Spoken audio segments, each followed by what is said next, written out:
नमस्कार, मैं हूँ आपके साथ कंचन मिश्रा। अपडेट मीडिया 24x7 में आप सभी का स्वागत है। अपडेट मीडिया 24x7 के समस्त परिवार की ओर से आप सभी को गणतंत्र दिवस की बहुत बहुत शुभकामनाएं।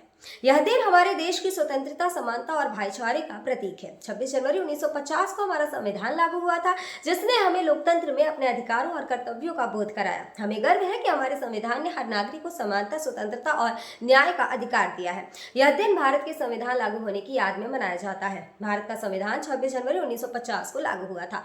इस दिन दिल्ली के राजपथ पर परेड और झांकियां निकाली जाती हैं। भारत के राष्ट्रपति तिरंगा फहराते हैं और 21 तोपों की सलामी दी जाती है। आओ झुककर सलाम करें उन्हें जिनके हिस्से में ये मुकाम आता है। खुशनसीब होता है वो खून जो देश के काम आता है। ना पूछो जमाने से कि क्या हमारी कहानी है, हमारी पहचान तो बस इतनी है कि हम सब हिंदुस्तानी हैं। ना जियो धर्म के नाम पर, ना मरो धर्म के नाम पर, इंसानियत ही है धर्म वतन का, बस जियो वतन के नाम पर। एक बार फिर से आप सभी को अपडेट मीडिया 24x7 के समस्त परिवार की ओर से गणतंत्र दिवस की बहुत। भारत का गणतंत्र दिवस 26 जनवरी को क्यों मनाया जाता है?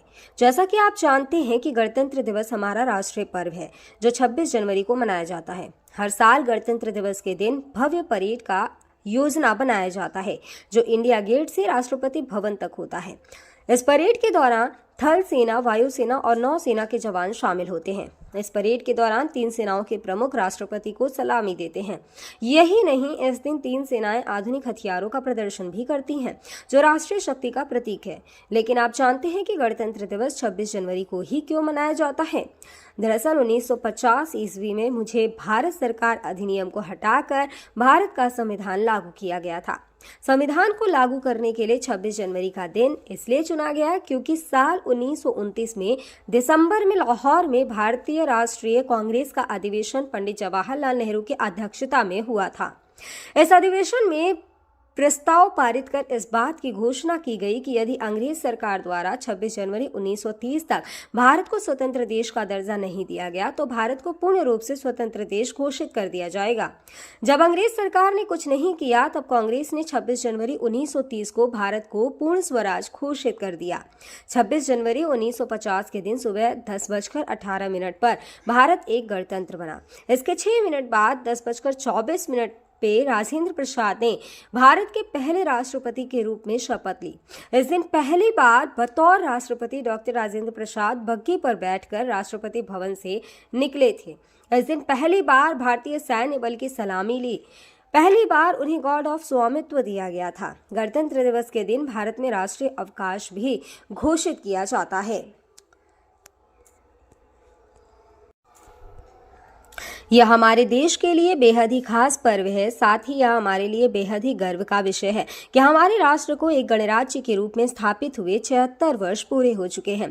देश की संप्रभुता और एकीकरण को दर्शाने वाला यह त्योहार हर भारतीय के मन में देशभक्ति की भावना का संचार करता है। 26 जनवरी 1950 21 तोपों की सलामी के साथ तिरंगा फहराते हुए राष्ट्रपति डॉक्टर राजेंद्र प्रसाद ने स्वतंत्र भारत का स्वनिर्मित संविधान लागू किया। भारत के नए युग की शुरुआत के साक्षी देशवासियों सहित सी गोपालाचारी, जवाहरलाल नेहरू, सरदार पटेल जैसे गणमान्य बने। मात्र 3 साल पहले आजादी की सुबह देखने वाले देश ने अपना संविधान बनाकर विश्व को अपनी संप्रभुता का परिचय दिया। हालांकि ये डगर इतनी आसान नहीं थी। इतिहास के पन्नों को टटोले तो मालूम होता है कि स्वराज के साथ ही अपने संविधान, हक और हुकूम की लड़ाई बेहद चुनौती भरी थी। दरअसल अंग्रेजों की गुलामी से त्रस्त देशवासियों को प्रथम विश्व युद्ध के दौरान एक सुनहरा अवसर हाथ लगा जब ब्रिटेन की ओर से मदद की गुहार लगाई गई। भारतीयों ने सहर्ष प्रस्ताव स्वीकार किया और वर्ल्ड वॉर में ब्रिटेन के साथ खड़े नजर आए। यह उद्देश्य के साथ कि उन्हें आगे चलकर अंग्रेजों की हुकूमत से आजादी मिल जाएगी। लेकिन एक बार फिर अंग्रेज अपनी बात से पलटते नजर आए और आजादी के बदले लेकर आए भारत सरकार अधिनियम 1919। इस अधिनियम का असर ये रहा कि देश के कुछ बड़े प्रांत में दोहरी शासन प्रणाली व्यवस्था लागू हुई। इसके तहत स्वास्थ्य, शिक्षा, कृषि जैसे विषयों को भारतीय मंत्रियों के सम्मुख सौंप दिया गया था। वहीं दूसरी तरफ से सैन्य, रक्षा और विदेशी मसले जैसे अहम मुद्दे वायसराय के अधिकार क्षेत्र में रहे। इसके अनुरूप भारतीयों को यह आश्वासन दिया गया कि इस अधिनियम से पड़ने वाले प्रभावों का विषय में भविष्य में आकलन किया जाएगा। अंग्रेजों के इसी कदम ने जमीन तैयार की साइमन कमीशन की। जो साल 1928 में भारत की धरती पर दाखिल हुआ। साइमन कमीशन ने बड़े ही नाटकीय अंदाज में संवैधानिक सुधारों की समीक्षा कर अपनी रिपोर्ट तैयार की। लेकिन अब समय बदल गया है।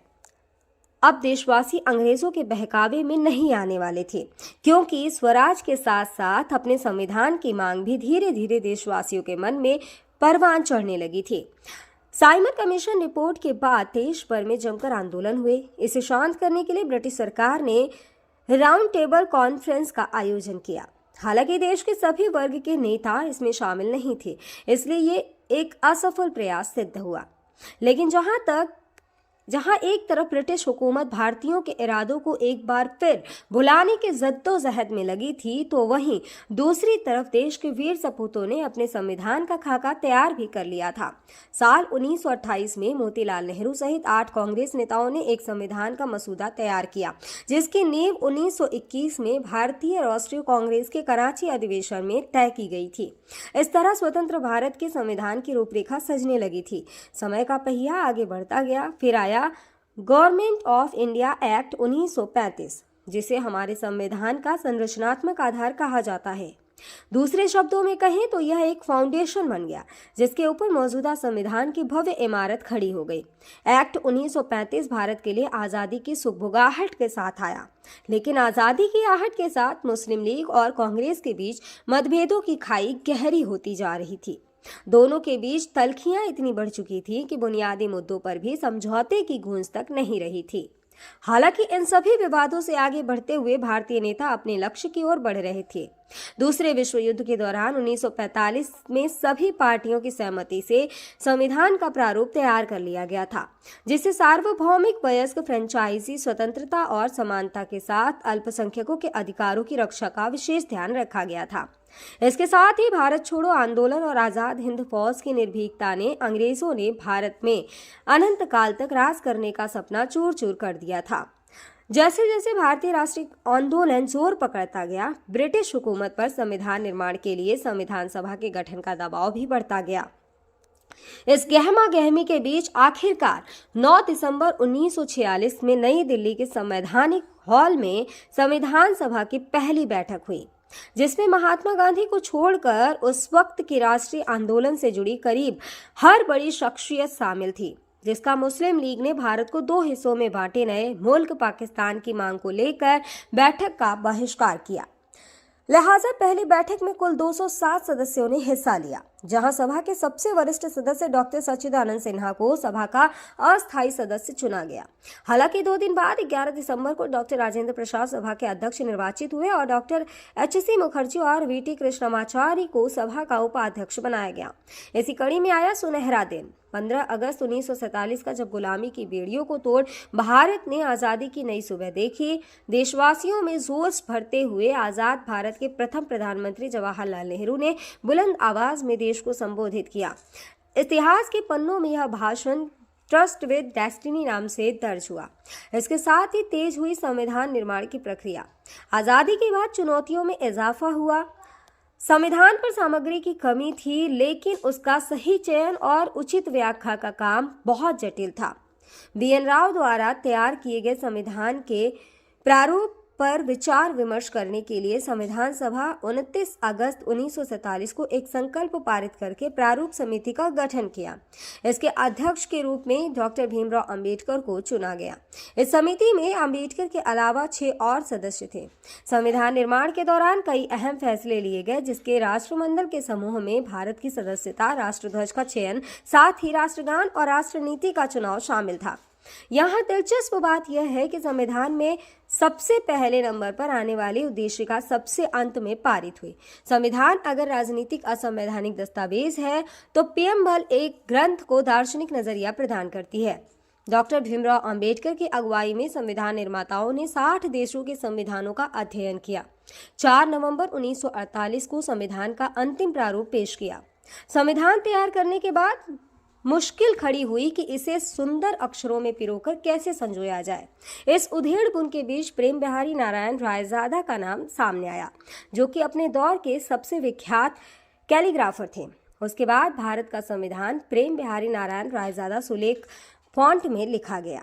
उसके प्रत्येक पृष्ठ को नंदलाल बोस के मार्गदर्शन में शांति निकेतन के कलाकारों द्वारा अलंकृत किया गया। इस तरह कुल 2 साल 11 महीने और 18 दिनों में विश्व के सबसे बड़े लोकतंत्र का स्वनिर्मित संविधान बनकर तैयार हुआ। आधिकारिक तौर पर 26 नवंबर 1949 को संविधान को पारित किया गया, जिस पर संविधान समिति के 15 महिलाओं सहित 284 सदस्यों ने हस्ताक्षर किए। वहीं संविधान लागू करने के लिए 26 नवंबर को चुना गया, क्योंकि 26 जनवरी 1930 को भारतीय कांग्रेस के लाहौर अधिवेशन में पूर्ण स्वराज का प्रस्ताव रखा गया था। इतिहास में इसे प्रथम स्वतंत्रता दिवस के रूप में भी जाना जाता है। यही कारण है संविधान लागू करने के लिए भारत के प्रथम स्वतंत्रता दिवस यानी 26 जनवरी को चुना गया। 26 जनवरी 1950 दिल्ली की सर्दी को देशभक्ति मात दे रही थी, जब राजगोपालाचारी ने अपने शब्दों में भारत को संप्रभु लोकतांत्रिक गणतंत्र घोषित किया। इसके बाद डॉक्टर राजेंद्र प्रसाद को भारत के पहले राष्ट्रपति की शपथ दिलाई गई। उसके बाद सार्वजनिक समारोह की शुरुआत हुई, जिसमें राष्ट्रपति डॉक्टर राजेंद्र प्रसाद और मुख्य अतिथि इंडोनेशिया के अध्यक्ष सुकर्नो हुए और मुख्य अतिथि इंडोनेशिया के अध्यक्ष सुकर्नो भी शामिल हुए। इसी तरह दिनांक 26 जनवरी 1950 इतिहास के पन्नों में स्वर्णिम अक्षरों में दर्ज हो गया। ग्राम इचौरा, ब्लॉक अनूप शहर, जनपद बुलंदशहर प्रधान धर्मपाल और प्रतिनिधि मैक्स सक्सेना की ओर से समस्त गांववासियों, नगरवासियों और देशवासियों को गणतंत्र दिवस की बहुत बहुत शुभकामनाएं। और साथ ही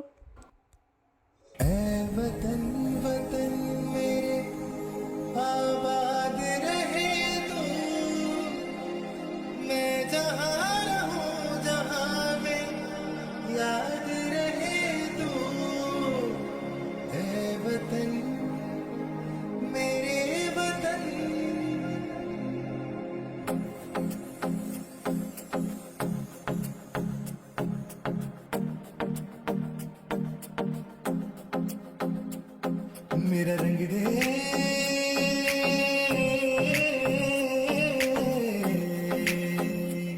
मेरा रंग दे बसंती चोला, माए रंग दे, मेरा रंग दे बसंती चोला, माए रंग दे, मेरा रंग दे बसंती चोला, रंग दे। भारत में एक और बीमारी ने दस्तक दे दी है। ये बीमारी है HMPV। चीन के बाद अब भारत में भी HMPV ने दस्तक दे दी है। भारत में HMPV के 2 केसेस मिले हैं, जिसके बाद लोगों के मन में डर और सवाल पैदा हो गए हैं। सवाल ये कि HMPV वायरस क्या है, HMPV वायरस के लक्षण क्या है, HMPV वायरस से कैसे करें बचाव, और क्या HMPV कोई नया वायरस है? अगर आपके मन में भी ये सवाल है तो यहाँ आपको हर सवाल के जवाब मिल जाएंगे। चीन में ह्यूमन मेटान्यूमो वायरस की वजह से वायरल बुखार श्वसन संक्रमण के बड़े मामले सामने आ रहे हैं। कर्नाटक में 2 मामले सामने आए हैं, जिनमें बेंगलुरु में भी 8 महीने की बच्ची में इस वायरस के संक्रमण का मामला सामने आया है। अब सवाल ये है कि आखिर HMPV क्या है? HMPV यानी ह्यूमन मेटान्यूमो वायरस एक श्वसन वायरस है जो फ्लू जैसे लक्षण पैदा करता है। अब निचले और ऊपरी श्वसन संक्रमण जैसे सर्दी का कारण बनता है। यह एक मौसमी बीमारी है जो आमतौर पर सर्दियों और शुरुआती वसंत में होती है, जो RSV यानी रेस्पिरेटरी सिंसिटियल वायरस और फ्लू के समान होते हैं। इससे बचाव के लिए HMPV आमतौर पर बच्चों में ही डिटेक्ट होता है। सभी फ्लू सैंपल में से 0.7% में HMPV होते हैं।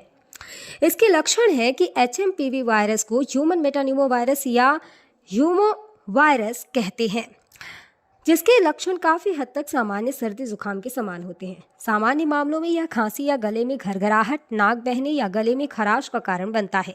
छोटे बच्चों या बुजुर्गों में HMPV का संक्रमण गंभीर हो सकता है। कमज़ोर ह्यूमन सिस्टम वाले लोगों में भी ये वायरस गंभीर बीमारी का कारण बन सकता है। कहा जा रहा है कि इस वायरस से संक्रमित मरीजों में सांस लेने में दिक्कत और फ्लू जैसे लक्षण दिखाई दे रहे हैं। इसके इलाज के लिए ज़रूरी है कि इसमें सबसे ज़रूरी होता है कि अगर आपको HMPV के होने का संदेह होता है या इस तरह के कोई लक्षण आपको नज़र आते हैं तो बिना डॉक्टर के सलाह के कोई भी एंटीवायरल दवाओं का इस्तेमाल ना करें। सांस की बीमारी से जुड़े एक्सपर्ट ने लोगों को मानव मेटान्यूमो वायरस से लड़ने के लिए एंटीवायरल दवाओं का आंख बंद कर उपयोग न करने की सलाह दी है। ऐसे में सावधानी बरतें और बिना डॉक्टर के सलाह के कोई भी दवा न लें। फिलहाल इसका कोई टीका अब तक नहीं है। इसके लक्षण जैसा हम पहले ही बता चुके हैं कि सर्दी जुकाम होते हैं। 2023 में England, Britain, Finland, Australia, Canada, America और चीन में HMPV का पता चला था।